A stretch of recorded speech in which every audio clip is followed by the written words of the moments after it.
عزيزي المشاهد، النهاردة معانا قصة نجاح مبهرة. بطلها فرعون مصري جديد بيتألق في ملاعب أوروبا. رحبوا معانا بعمر مرموش، اللاعب اللي بدأ من شوارع مصر بحلم بسيط، وصل لمانشستر سيتي وجاهز يحقق معاهم المستحيل. دي قصة شاب حط حلمه قدامه واشتغل عليه لحد ما حوله الحقيقة. في الفيديو ده أحكي لك عن رحلة المصري عمر مرموش، وأكلمك عن التحديات اللي واجهها وإزاي قدر يثبت نفسه ويخطف الأنظار في الدوريات الأوروبية. وكمان هتكلم معاك عن انتقاله لمانشستر سيتي وإزاي هيكون صفقة الموسم في البريمير ليج. بس قبل أي حاجة، لو أنت جديد معانا فأهلا بيك، انضم لنا دلوقتي وانزل اعمل لايك للفيديو وسبسكرايب للقناة وفعل جرس التنبيهات عشان ما يفوتكش أي جديد. ويلا بينا نبدأ الرحلة.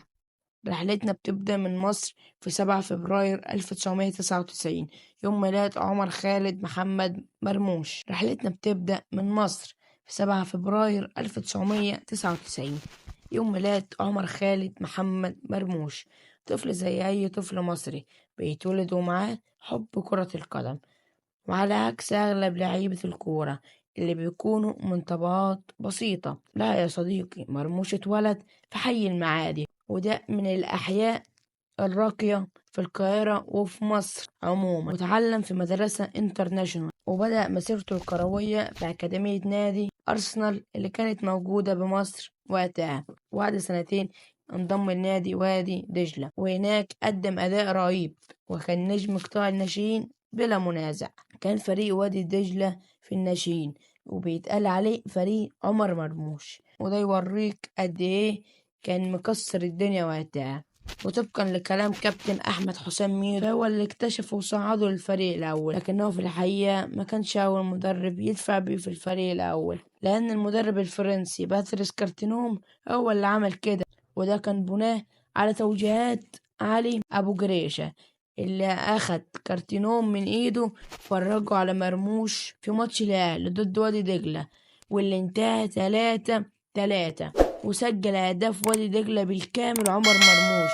وبعد الأترك ده مباشرة قرر كارتينوم تصعيده للفريق الأول. بعدها قرر مرموش خد تجربة الاحتراف وراح ألمانيا لينضم النادي فولسبورغ، وهناك بدأت رحلته الحقيقية في الملاعب الأوروبية. ودي كانت نقطة التحول الأولى في مشواره، لأنه اختار طريق الاحتراف رغم أنه كان ممكن يلعب في الأهلي أو الزمالك بكل سهولة ويبقى نجم من نجوم مصر، ولكن حلمه هو الاحتراف زي أي لاعب مصري. بدايته في أوروبا ما كانتش سهلة، وأول مشكلة واجهها كانت اللغة. رغم إنه متعلم في مدارس لغات انترناشونال، لكن المنطقة اللي كان عايش فيها في ألمانيا كانت بتتكلم ألماني، وكمان مدربه كان بيدي التعليمات بالألماني وكان متعلم إنجليزي. ودي كانت نقطة التحول التانية في مشواره. وفي لعيبة كتيرة خرجوا لأوروبا، لكن بسبب مشاكل اللغة واختلاف الحياة هناك قرروا يرجعوا مصر تاني. وفي أمثلة كتيرة زي رمضان صبحي وإمام عاشور اللي كانوا في نفس سن عمر مرموش، والاتنين خرجوا لأوروبا لكن ما يقدروش يكملوا وفضلوا يكونوا نجوم في مصر بس.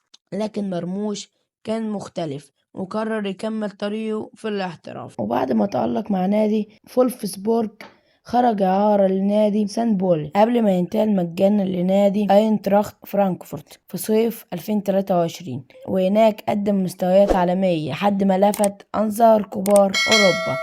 وفي الموسم الحالي أرقام مرموش خرافية، لعب 17 ماتش في الدوري، سجل 15 هدف وصنع 9 اسيست، وده بيخليه أكتر لاعب مساهم تهديفيا في الدوري الألماني ب24 مساهمة تهديفيا. كمان هو تاني أكتر لاعب مساهم تهديفيا في أوروبا بعد محمد صلاح اللي متصدر القايمة. ودلوقتي مرموش في محطة جديدة في مشواره الاحترافي، ومستعد لكتابة فصل جديد مع فريق بحجم مانشستر سيتي مع مدرب زي بيب جوارديولا. أكيد هنشوف نسخة استثنائية منه، وهيكون واحد من أهم المواهب في البريمير ليج.